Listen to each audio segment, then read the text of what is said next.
Hey everyone, in this video I'll show you the exact steps to enable free payment gateways in your WooCommerce store for 2025. First, log into your WordPress dashboard and go to WooCommerce in the left menu, then click Settings. Click on the Payments tab.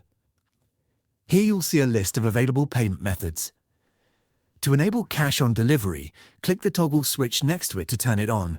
You can then click Manage to set up a title and description for your customers.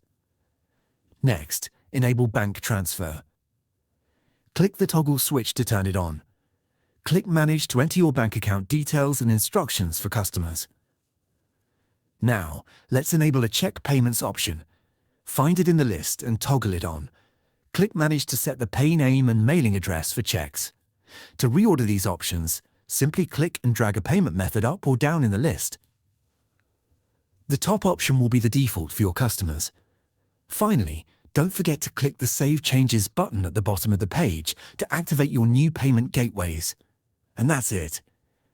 You've enabled cash on delivery, bank transfer, and check payments, all free, built-in gateways for your customers. If this helped you get paid, please like and subscribe for more. See you next time.